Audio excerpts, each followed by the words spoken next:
So at noon we had a question about the Buddha's omniscient. Is the Buddha omniscient? Does he know everything? Can he know everything? What does it even mean to know everything? And a few other questions about the Buddha's range of abilities.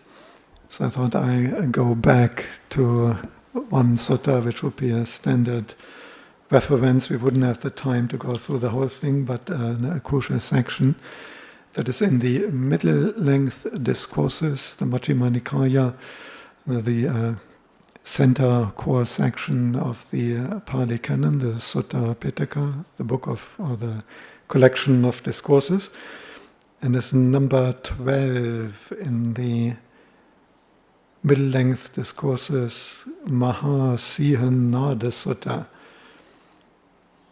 the Great Discourse on the Lion's War. Naturally, a person who has abandoned any delusion of I, self, me, mine, and ego will not blow their trumpet.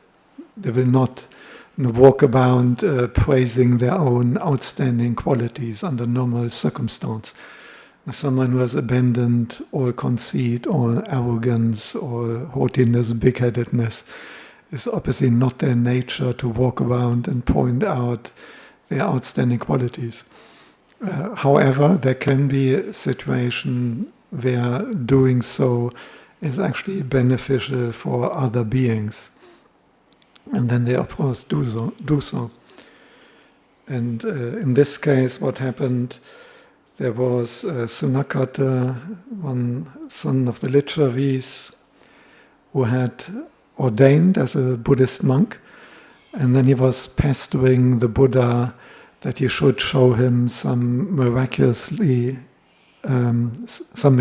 psychic powers. So the Buddha first of all rejected that request as unfounded, and he says, have I ever said, please ordain in my dispensation, and then I promise you I show you some feat of amazing psychic powers? No, I never promised that. No, so what are you doing here? In any case, in the course of events, the Buddha actually did show a few psychic powers, which this person didn't even fully recognize and acknowledge. In the end, he found it difficult to live the holy life, the celibate life. He disrobed again. And then he would walk around and would constantly denounce the Buddha in public as not having any psychic powers, as being unable to actually do any miraculous supernatural acts. And this is the very reason that the Buddha then felt obliged to expound on his own abilities and his own words, so that people understand what he can do and that their faith is not being damaged. He does that by speaking to his chief disciple, Venerable Sariputta. And he talks about the 10 powers of a Tathagata. Tathagata is difficult to translate. You can translate it as the such one or the thus gone. And it's a term the Buddha usually uses when he speaks about himself. When he speaks about himself, he often doesn't say Buddha, but he uses the term Tathagata.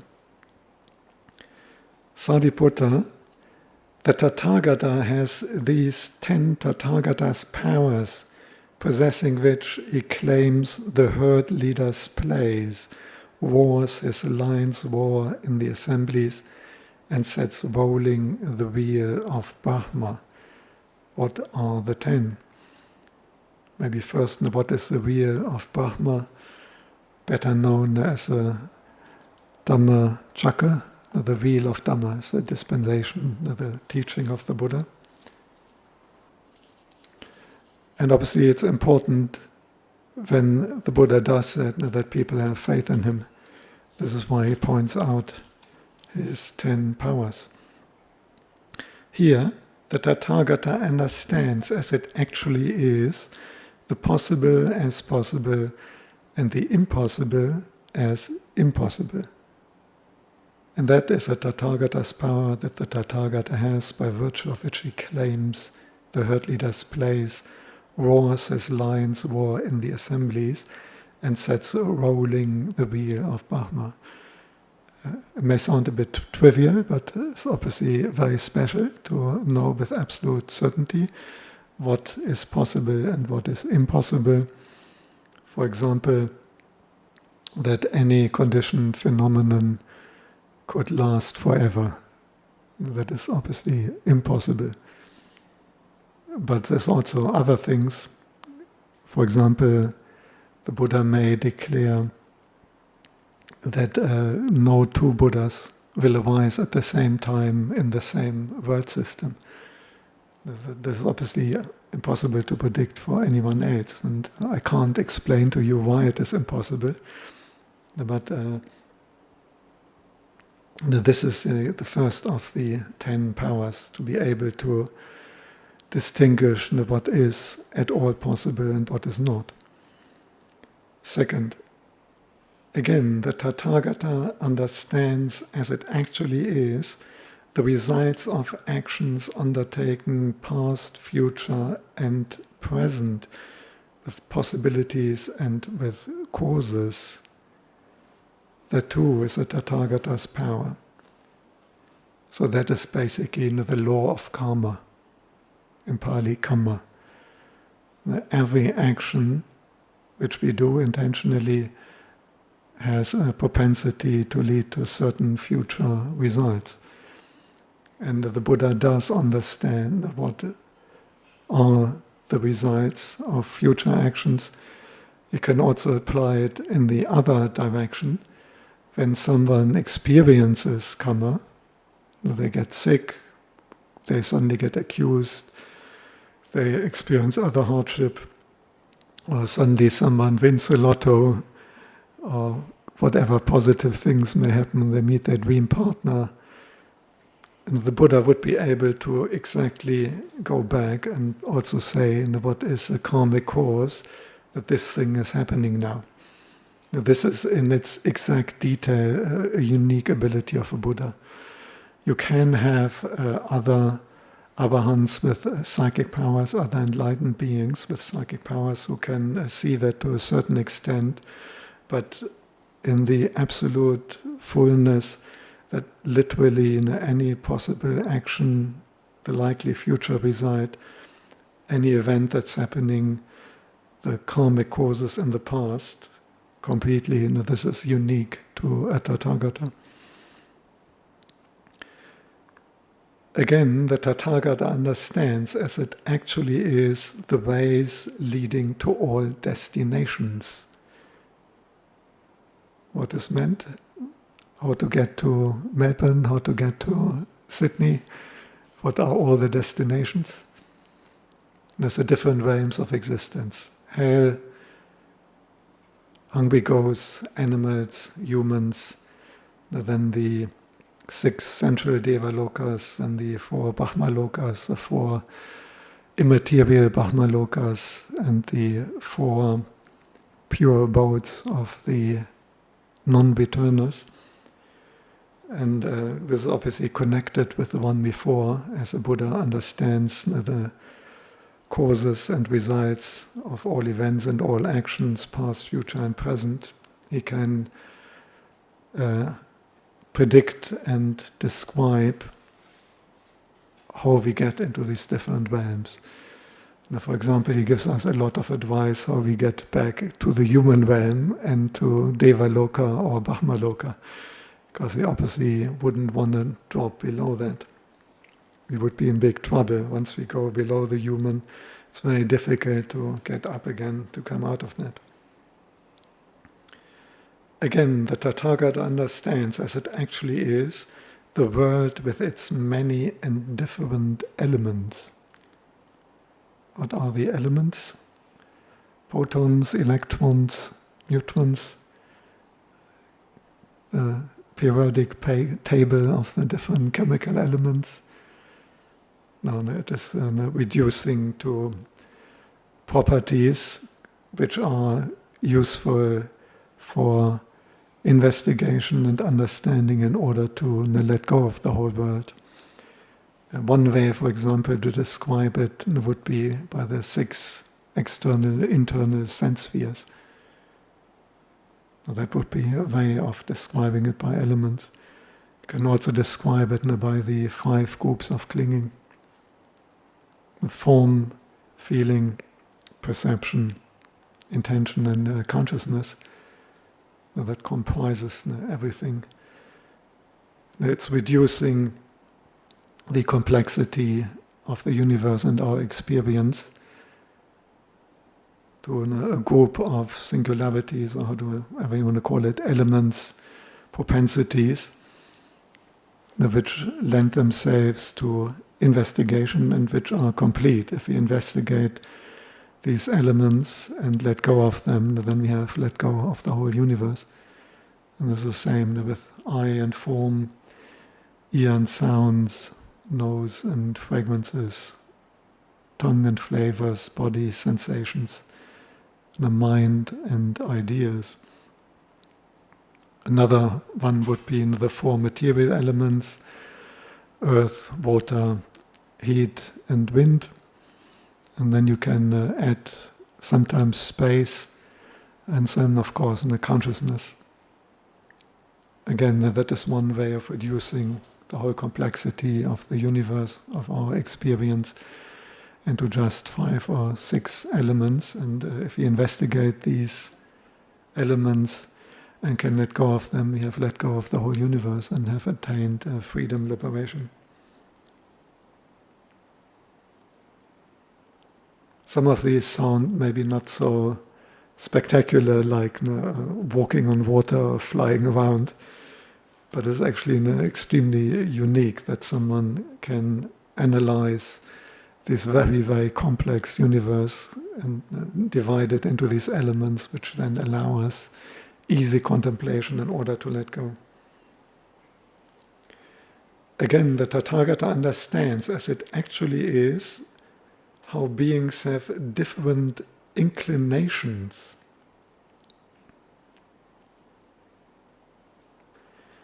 So this is another power, is the mind reading. That the Buddha can see a person's thoughts, emotions and so on. But this is going further, because sometimes you may have quite a good person who got provoked and now has some angry thoughts. But their inclination is actually towards Dhamma practice, towards abandoning that. They have faith. They're inclining towards purifying their mind. On the other hand, you can have a fairly evil person with very evil intention, and if you catch them at a good moment, they may have quite normal or even somewhat wholesome thoughts. But their deeper inclination, that can be very deep in the mind, what someone really wants to do. And it's sometimes fascinating to observe that. Sometimes people do that almost subconsciously. And they even say with ordaining, some people may ordain and be quite a good monk externally, but their real inclination is that they want maybe be famous and worshipped. And then obviously all will not work out. Enlightenment will not work out that way. They may succeed in becoming famous and getting worshipped. And this is incredibly difficult to see. And even someone who has the power that they can read the thoughts and may not be able to discern this underlying inclination where they really want to go.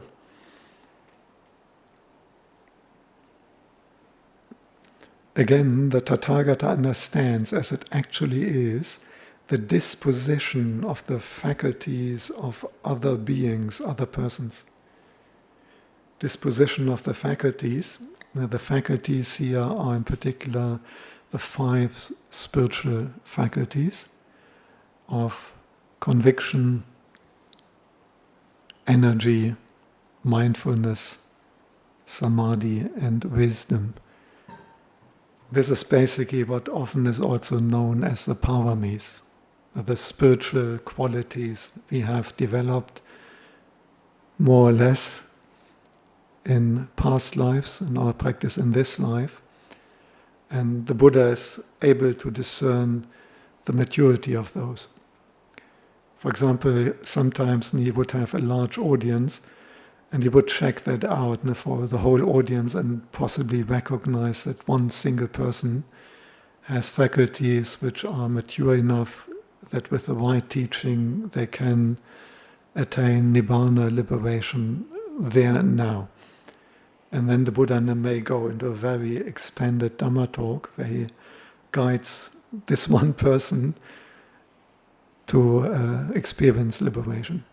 Of course, the others listening, they may also gain great benefit, but it may not be enough to get those where the faculties are too weak to the actual experiences of enlightenment. And again, this is very special because it is not the superficial thinking level of the mind. Some other person may also have psychic power, and then they see someone having sensual thoughts quite strongly, and then they may think, no, this person is not really ready to really understand the Dhamma. But that may be a superficial distraction in that person. The same with anger. And actually the deeper level of their maturity of parami may be quite high. And that is a much deeper psychic power to be able to discern that, not just the superficial thinking or the superficial emotion, but the deep maturity of the parami.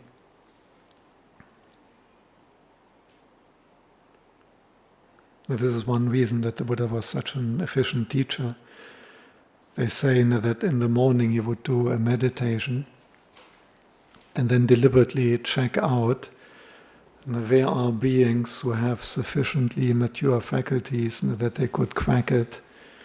And then he would often make major efforts to meet those beings, walking long distances and so on. Again, the Tathagata understands, as it actually is, the defilement, the cleansing, and the emergence in regard to the jhanas and liberations, concentrations, and attainments. This refers specifically to samadhi, but it also refers to the 4 stages of enlightenment. And the Buddha totally and fully understands what constitutes the first jhana, second, third, fourth, the immaterial liberations and all the other states of samadhi. And he understands what would be still some impurity or weakness in that particular samadhi. What is any way of further refining, deepening that samadhi? What would be the next step? And he could also tell it if anyone is practicing that samadhi, and he could check whether it has the full level of purity or not, and then give advice. And of course he can see whether someone has attained full liberation or whether they have attained the third stage, the second, the first, or even the preliminary, sometimes called a magga attainment of each of these 4 stages. Next, again, the Tathagata recollects his manifold past lives. That is 1 birth, 2 birth, 1,000,000 births, and even more birth.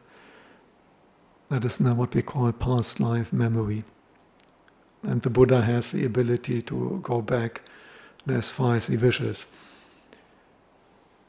The Buddha taught there's no discernible beginning of samsara. However far you go back, there will obviously be another previous life. So you can't really reach a beginning point there. But the Buddha has infinite psychic power, and he could go back as far as he wishes in remembering his past lives. And that is with all details. And that is also with a full understanding of what are the karmic causes in connecting these lives. Next, again, with the divine eye which is purified and surpasses the human, the Tathagata sees beings passing away and reappearing, inferior and superior, fair and ugly, fortunate and unfortunate. So this is what is known as a divine eyesight, and it is a, mind-blowing, mystic experience of vision where all the beings, that can be for the whole world, all the beings passing away in this big vision, to clearly see how consciousness then reconnects to the next life, what happens in the transition for all these beings. The fair and ugly, that refers to the different forms of rebirth, in particular the inferior and superior, pure beings with good actions, going into the Devaloka, Brahmaloka, evil beings who committed bad actions, going into hungry ghosts, animals, and hell, and being able to directly see that. And finally, again, by realizing for himself with direct knowledge, the Tathagata here and now enters upon and abides in the deliverance of mind and deliverance by wisdom that are taintless with the destruction of the taints. That too is a Tathagata's power that the Tathagata has, by virtue of which he claims the herd leader's place, roars his lines roar in the assemblies, and sets rolling the wheel of Brahma. That is the experience of Nibbana, that is full enlightenment, arahantship, the destruction of greed, hatred, delusion, the abandonment of the 10 fetters, the end of the cycle of rebirth. That is the last paragraph describing that. Now, the last 3, recollecting past lives, the divine eyesight, seeing other beings passing away and reappearing according to their karma, and the experience of total enlightenment is also accessible to other human beings. You don't have to be a Buddha. Now, the last one is obviously required, that the person has sufficient insight to attain Nibbana.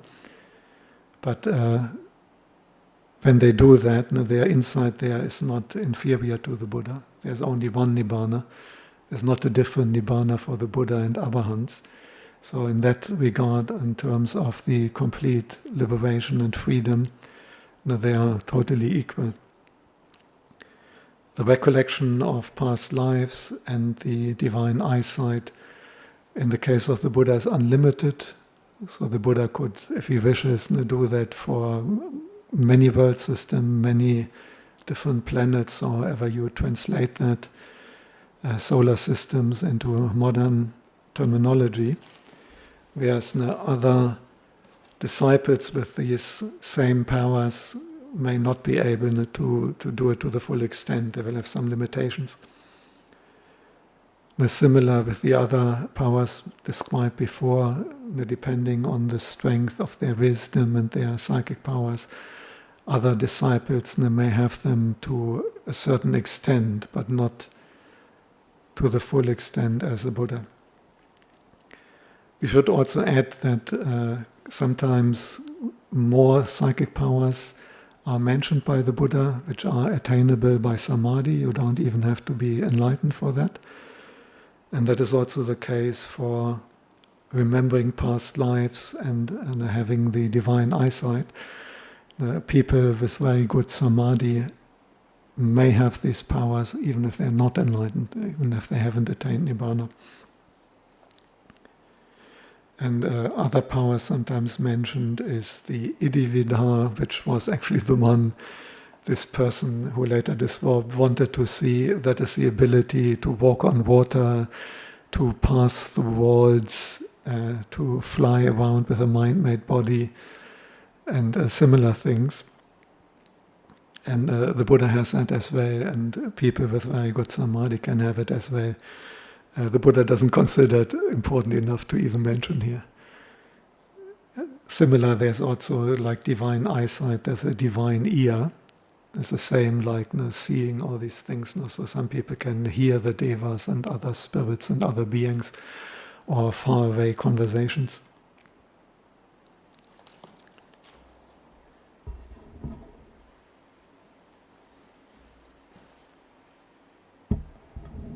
And maybe we continue a bit more. So these are the 10 powers. Dasabala. In the commentaries they call the Buddha often the Dasabalo, the one with 10 powers, and it refers to these 10.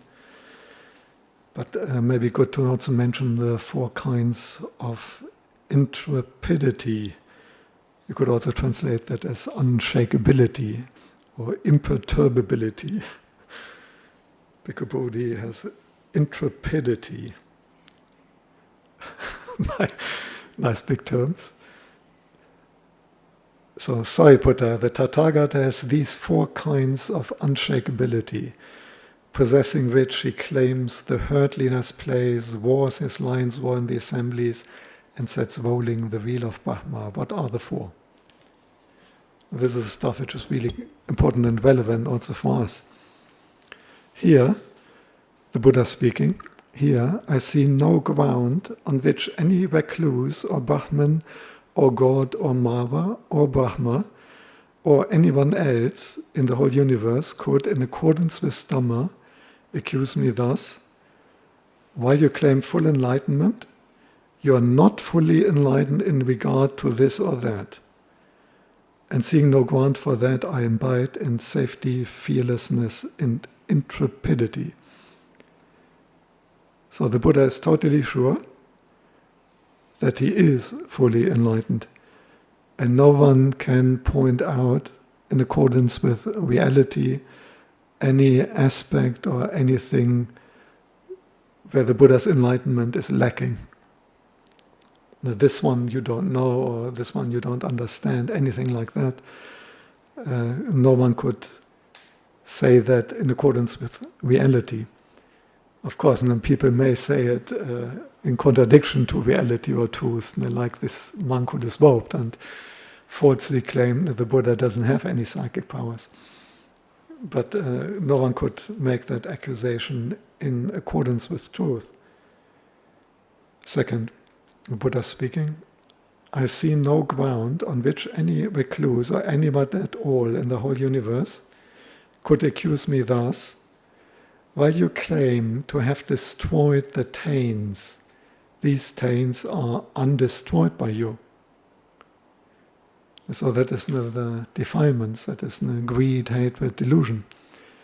Of course, the Buddha claims that he is totally free from greed, hatred, and delusion, and all other defilements, even with their deepest roots, with their deepest subconscious manifestation. He claims they are absolutely and totally gone. No attachment, no craving, no sensuality, no anger, no jealousy, no conceit, no ignorance, and so on. No defilement whatsoever at all. And he has a total intrepidity that no one could truthfully point out any defilement that still is there in the Buddha's mind. Number 3, no one at all in the whole universe could accuse the Buddha. Those things called obstructions by you are not able to obstruct someone who engages in them. What is meant by obstructions? Obviously, obstructions for enlightenment, obstructions for purifying the mind in the beginning first, and becoming more wholesome, having a more fortunate rebirth, and ultimately attaining the full Nibbana. This one is interesting. We have a Vinaya rule on that, because one monk got the idea that sensuality is not really an obstruction. He was not content living the celibate life, and he advanced the opinion, his own opinion in the Sangha, that sensuality is actually no problem for attaining enlightenment. It doesn't obstruct anything. This is directly challenging this particular intrepidity, and the Buddha came down very strong on that monk and very strongly declared that sensuality indeed is an obstruction if anyone wants to become free from suffering and from the round of rebirth. And he considered it so serious that he laid down a rule, and other monks have an obligation to go to any monk who makes this particular claim, that the rules the Buddha gave us, the things we shouldn't be doing, they're actually not really obstructions. We have to go there and admonish this monk. Number 4, no one in the whole universe can accuse the Buddha. When you teach the Dhamma to someone, it does not lead this person, when he practices it completely, to the destruction of suffering. That's basically the claim. Your teaching doesn't really work. Or for some people it doesn't work, or it only works sometimes. That can't be claimed in accordance with truth and reality. This means that we have the guarantee of the Buddha. This is actually the last one and the most reassuring. You can totally rely on that if you actually do practice the teaching of the Buddha, the way it is intended, the way it is declared by the Buddha, diligently, consistently, and long enough. You actually definitely will reach total awakening, freedom from suffering, and Nibbana. Isn't that reassuring? It may take time. We may not all crack it in one lifetime. But as long as we keep going in line with the Dhamma, Dhamma Nudhamma Patipatti, practicing Dhamma in line with the Dhamma, the way the Buddha declared it, the true Buddha Dhamma, you have that guarantee. It will lead you to the end of samsara, freedom, liberation, the highest happiness, the perfect peace of Nibbana.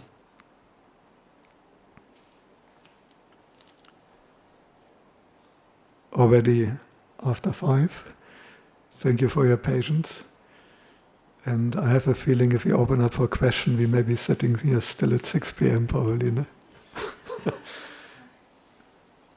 I understand there may be a little bit much. The idea is you can go through that, and Bhikkhu Bodhi has very helpful notes to these different Tathāgata Bala, to the different powers of the Tathāgata. He refers to other suttas which expound them in more detail. And I wouldn't be able to go into more detail than what we did. Is more meant as a teaser that you really get the middle-length discourses. They're also available from Ajahn Dhammasiha, although not 100% complete, but this sutta I'm sure you will have for free for downloading on dhammatalks.org. And this is a well-known sutta you can probably find on the internet, other translations, further references. And my hope would be you all get excited to investigate more about the unique 10 powers of the Tathāgata. But I think the last one, the last of the 4 imperturbabilities, is maybe even the most important for us. We have the full warranty. We're just in the process of finally signing our contract for this patio roof, and we checked what is the warranty of that particular contractor. So the Buddha gives you the warranty that if you practice his teaching in line with the way he actually did teach it, correctly, consistently, long enough, definitely you will experience the same total freedom and release Buddha has experienced, and so many other of his disciples over the last 2,500 years. So wishing you all that you will have that experience. Now let us chant the verses of sharing and aspiration.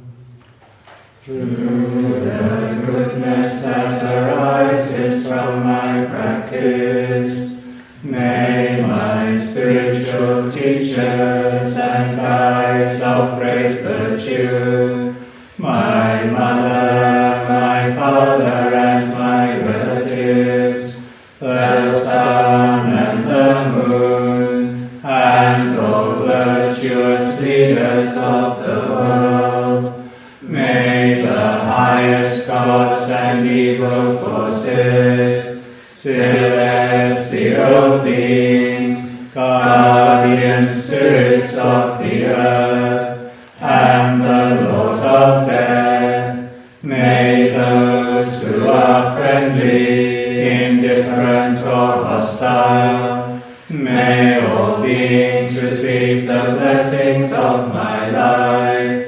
May they soon attain the threefold bliss and realize the deathless. Through the goodness that arises from my practice, and through this act of sharing, may all desires and attachments quickly cease, and all harmful states of mind, until I realize Nibbana in every kind of birth. May I have an upright mind, with mindfulness and wisdom, austerity and vigor. May the forces of delusion not take hold, nor weaken my resolve.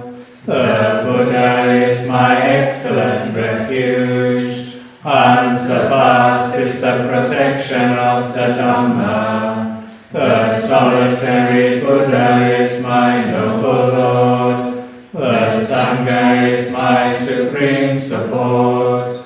Through the supreme power of all these, may darkness and delusion be dispelled.